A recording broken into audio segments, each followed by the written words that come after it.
Morning folks, here we are in Bella Vista, just about to depart on a secret mission to see the Mexican border. Brian? Yes, Bruce. If anything happens on this mission, make sure it goes on YouTube so I can get 10 more subscribers. I certainly will, mate. Cheers, Love brother. you, Okay, catch you later. Hey everybody! Daytona Bike Week! Let's go down to the bank and do some serious drinking, man! You guys ready? Let's ride!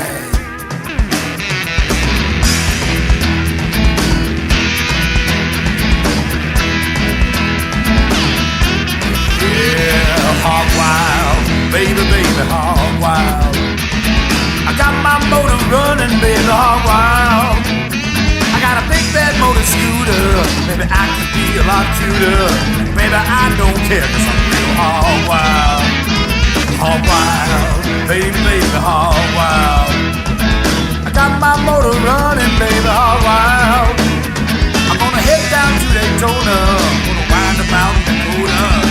Baby, baby, baby, I'm real HogWild, HogWild.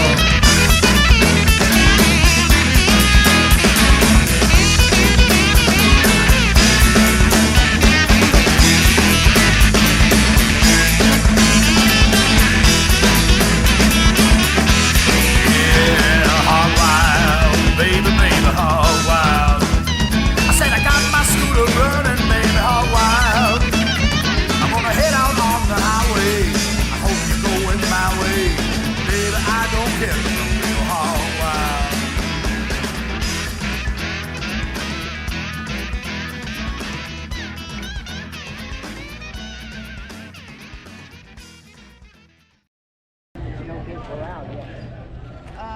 Theirs is at 11. Is that one inside? Now you gotta walk through the building back and on the Regan building.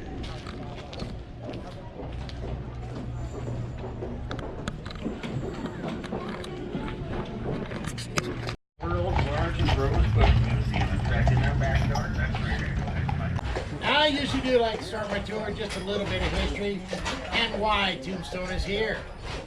Now, most folks like to think we're here because of the silver. Nope. We're here because of the Apache Indians. Now, you might recognize a couple of names. Cochise and Geronimo. They lived in those mountains right behind you there. Those are called the Dragoon Mountains. They're about 15, 20 miles north of Tombstone, and back then, the Apaches controlled this entire area, to include south of the Mexican border. From where you're sitting right here, you're roughly about 27 miles from Mexico. Yeah, you're right next door. Now, back in 1877, the U.S. Army decided, yeah, they better be out here too. So they established a temporary post called Camp Huachuca. Today we know that as Fort Huachuca. It's located 20 miles to the south, what is today's Sierra Vista. Now this was the home of the famed Buffalo Soldiers. It's an all-black cavalry unit. Now without them, this area here could not have grown. And with those folks came a young gentleman. He was only in his 20s when he came out here. And he was already a cavalry scout, a prospector, and a geologist. These were all skills that he learned from his father. His name was Ed Shefflin. Now Ed Shefflin, when he had time off from the Army, came right out to these hills you see in front of you here. This is where he did his prospecting. Now when he needed supplies, he went back to Camp Huachuca. There the soldiers kept telling him, Ed, the only stone you're going to find out there is your tombstone. Well, Ed Shefflin never did find his tombstone out here, but he did find silver. At that time, that was the largest silver strike in the United States. So Ed Shefflin, being the kind of man that he was, he named his first mine the Tombstone Mine. Hey, come on up.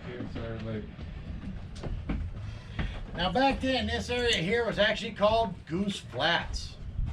How about you guys? I look around here, don't look real flat to me. How about y'all? Besides, I was born and raised in Tucson. I've never seen geese flying out here in 51 years. Besides, that's a bad name for a gunfight movie. Gunfight at Goose Flats. Now they renamed this area Tombstone in honor of his first mine. So today, you're in the city of Tombstone. And that's why we're here, is because of the Apache Indians. All right, everybody still having fun? Yeah. All right, who's ready to go see Tombstone? Yeah. Oh, you guys got to get a lot more motivated on this tour. Yeah. Let's go. We're gonna need Hooah, to get hooah. down into the gunfight. All right, let's go see if we can find it. This is also a state park.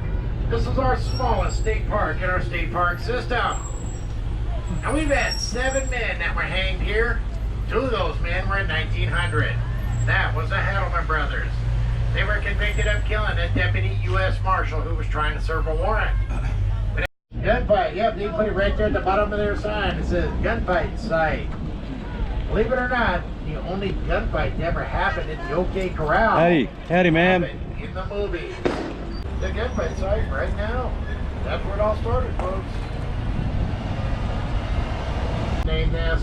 He said every tombstone needs an epitaph. All right, now the theme of our show today is the Code of the West. Now, does anybody here know what the Code of the West is? No. A lot of blank stares. Yeah.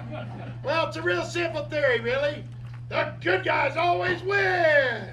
Yeah. Now, you can be able to tell them good guys. You're going to be the fellas out there with those targets on their chest. I mean, the badges on their chest. So when they come out, when they do something really good and heroic, we want you to hoop, holler, and cheer. Let's give that a try. The good guys! All right, now the bad guys. Don't get ahead of me now. Now you're going to be able to tell the bad guys. You be them folks out there wearing those red sashes around their waist. So when they come out, when they do something really mean or nasty, what are you gonna do? Oh, that sounded like a herd of sick cows. Let's try that again. The bad guys! Now, who here's heard of the Texas Rangers? All right, here's the hard question. Who's the most famous Texas Ranger of them all? Chuck Norris. Chuck Norris.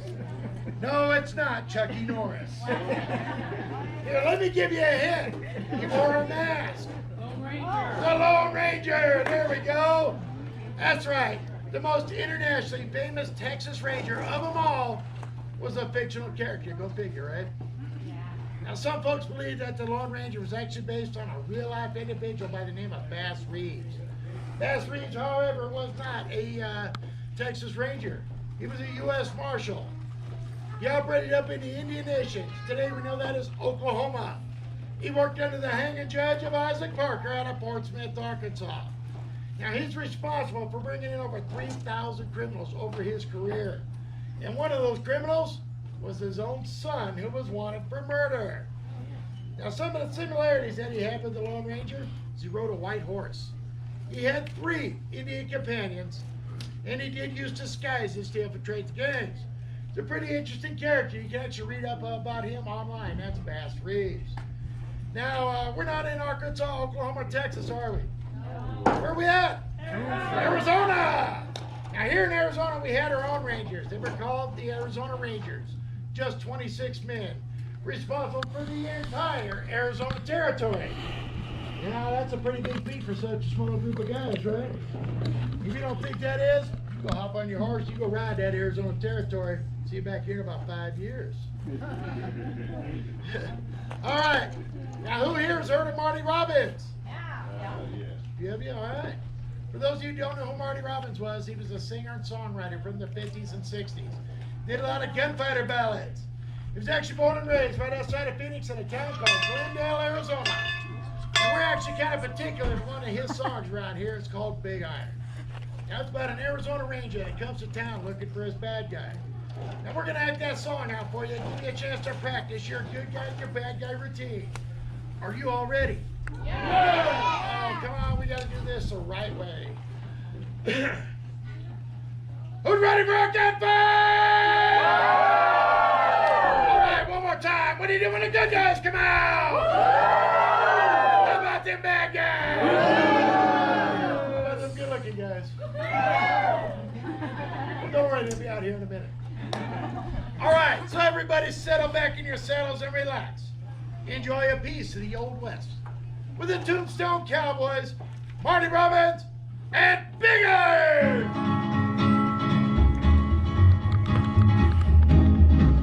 To the town of Osprey rode a stranger one fine day.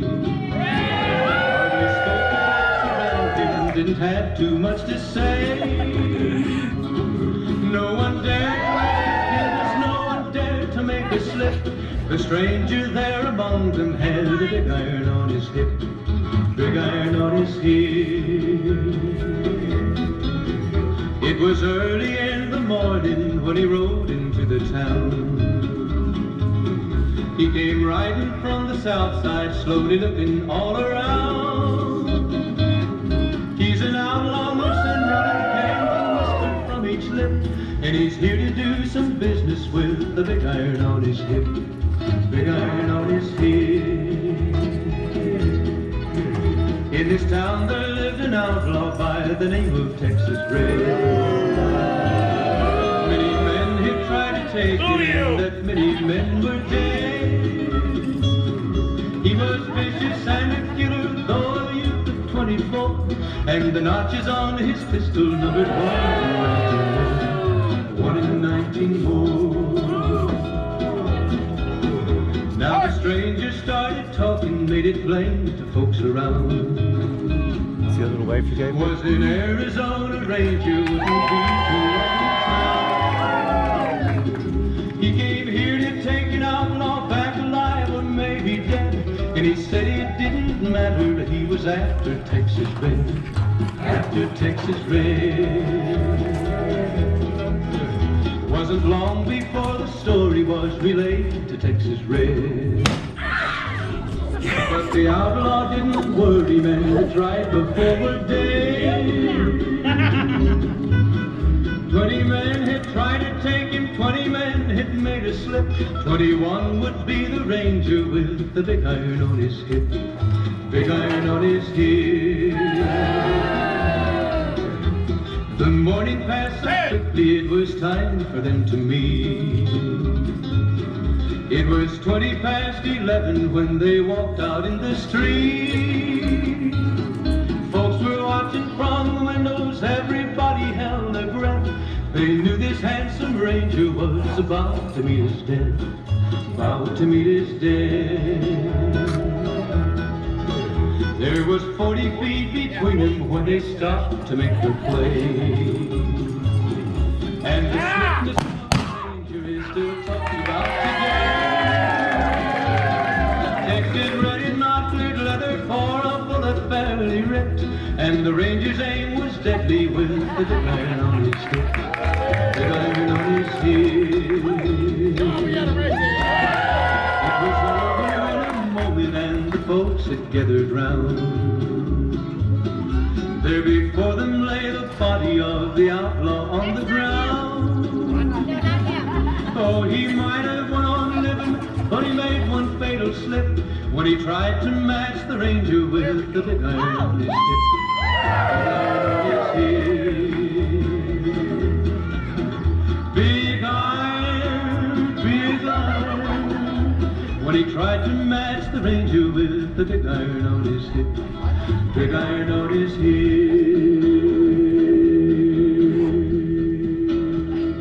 Hey! Marty Robbins and bigger! What are you clapping for? You shot the wrong guy. Yeah, but look, you gotta see this. It looks just like you. That's a woman. Well, it's that beard mustache that gave it away. Yeah, she's got a nice beard, but it's still a woman. I think I'm gonna go step in the back and go get it loaded. Your gun, right? Yeah, that too. Okay, all right. All right, everybody having fun? Yeah! I'm gonna give you a little history lesson and then we're on with the show. So what I need y'all to do is take your hand like this, take your other hand like that. Now bang them together for McMaster! He's gonna need more encouragement than he's gonna find in the Bible. That Bible, once again, put your hands together for Marshall Baker!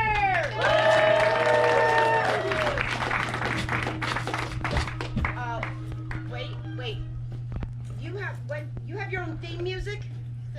I don't know, that just follows me wherever I go. Oh my gosh. And what are you doing in the saloon? Are you paid to protect the town? Yeah! I am not protecting the town. Saloon's part of the town, ain't it? Fine. You know what is wrong with you today, Marshall? Your hands are all shaky. Don't get me started on your eyes. Eyes? What's wrong with my eyes? Well, they look all red and bloodshot, right, folks? You think they look bad on your side? You ought to see them from my side. We don't want to. You know what? Can you ever hit anything without a bottle in your hand? Well, sure I can. Who do you want me to hit? No! Sorry. Put it away. You're paid to protect the town. Besides, it's not tourist season. Well, there's that. Oh! I have an idea. How about some target practice? Yeah! All right, follow the liquor. Oh, come on, it's some good stuff. You're wasting it. All right, now, you see that red tin cup over there in the window, Marshall? I don't know what you're looking at. I see 3 tin cups in that window. Oh my gosh. Just aim for the one in the middle. Maybe you'll hit all 3. All right.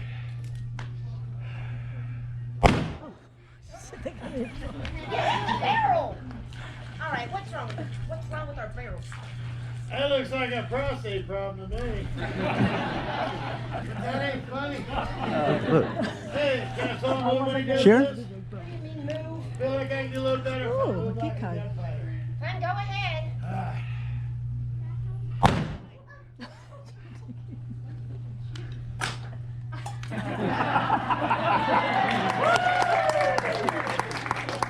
What do you call that? That was my slow bullet. Oh my gosh. No, not all right. No, you had one job. You're just supposed to pull a string. God, go home. All right. Oh my gosh. No, you know what, Marshall? I have an idea. Why don't you just go back to your office and just sober up with a nice pot of hot coffee, right? There's BC. We're sitting here watching a storm in Sierra Vista. And over there, Having a tea?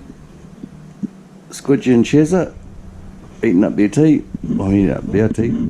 We've had pizza from last night and onion and mustard buns. It might not sound glamorous, but it is. What do you reckon, BC, about your tea tonight? Well, we've had a very good tea, Bruce, as you can see. Yes, we've had a very good tea tonight. We've had Coors.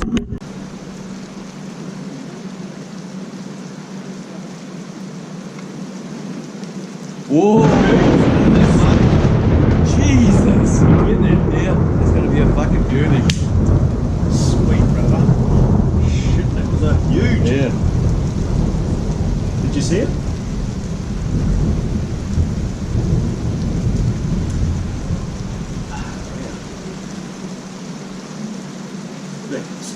That was going to be fucking awesome on here, I tell you. That's what we have for tea up there. God telling us off. You know, God encouraging us. Good boys, good boys.